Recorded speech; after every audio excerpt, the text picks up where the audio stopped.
I never bothered after he died to go, to get married again. I said no. I don't want to get married again. I stay as I am.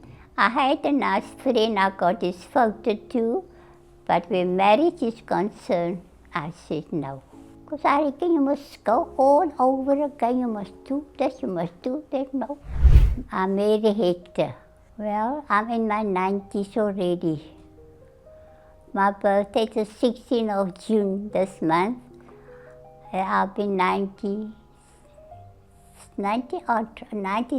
or 98. I'm always the one that's busy. I like to do little things too. In my room. Just because I was brought up by my aunt. And everything must be put on its place. And that's how I grew up. Everything must be put on its place. Nothing must look untidy. If you're afraid of death, God won't accept you. He won't. He won't take you. No, I always say if my time is there, I must go. I can't argue because I'm over 90 already. So I wouldn't do that. No. Me and my husband, my late husband, it was his birthday. My auntie was strict. You must be in church Sunday morning. After Sunday morning, a Sunday school, My mother died, and that's my mother's sister looked after me. And I got married also at St. Mary's Woodstock. My husband and his daughter, he's taking her to the church there to get married. I never bothered after he died to go, to get married again. I said no. I don't want to get married again. I stay as I am. I had a nice friend, I got his photo too, but where marriage is concerned, I said no. Because I reckon you must go all over again, you must do this, you must do that, no. Yes, my husband wasn't a man, a drinker, do things like that. He'd take a little, if there's a birthday, just a little tot, nothing more. That's how my husband was. So I can't complain, no. Yes, I'm a very quiet person. I don't, I always keep myself away. If I see something goes wrong, it's not my business. I'm a type of person like that. I was brought up like that. Never mind other people's business. I'm in this home here. I'm very happy. Yes, the girls is nice. We got our own little things that we talk about, and that's that. Sometimes the other lady, she's the elder lady, turned to say to me, Mary, where were you? I didn't see you. I was in my room all the time. Because I like everything must be tidy. And I got no complaints staying in a home here. This elderly lady is very fond of me. Mary, where were you? I didn't see you. She said, I was watching TV. I'm friends with everybody. I was brought up by my aunt like that. Never look down at other people, because you don't know what's going to happen to you one day. I'm friends with everybody. That's me. I don't walk you past. No.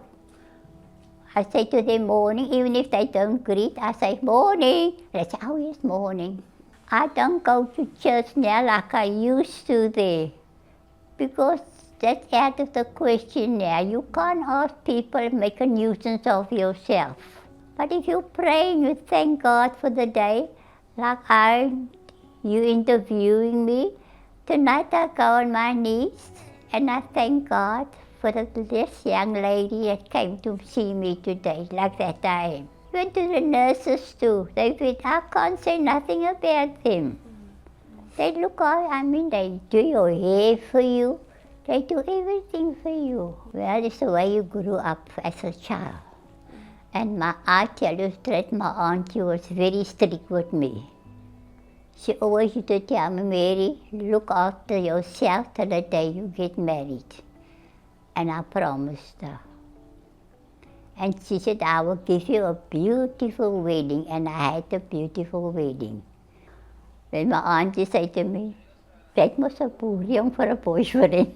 It's not a white guy, it's a colored guy. She teased me like that. as I said, as you get older, your hearing goes over. It's not like it used to be.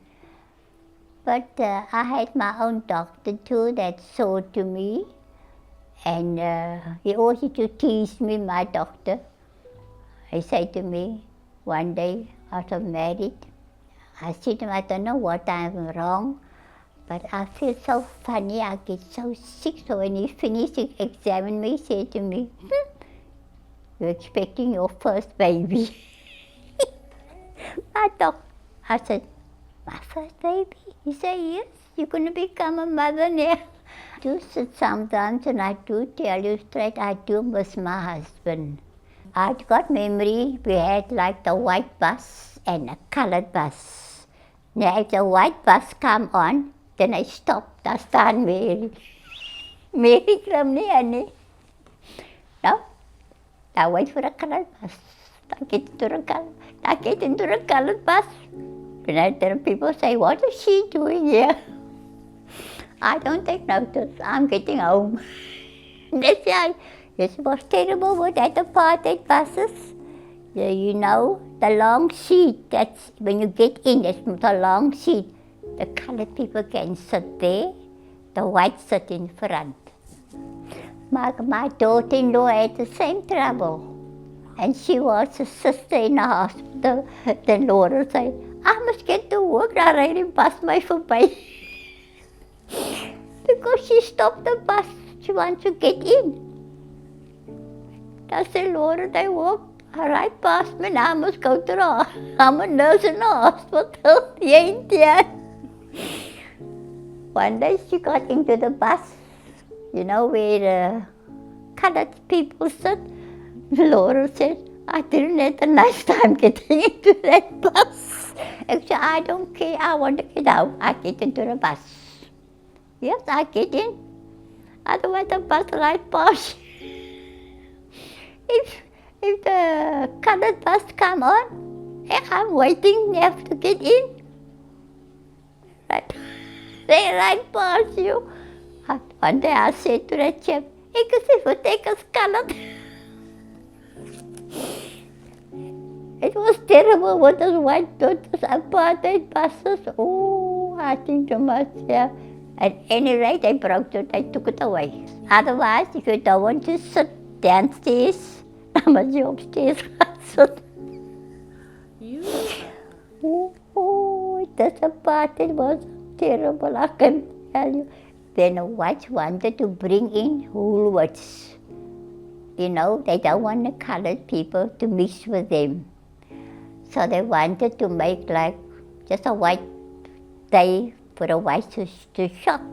Woolworths said no, he's not doing it.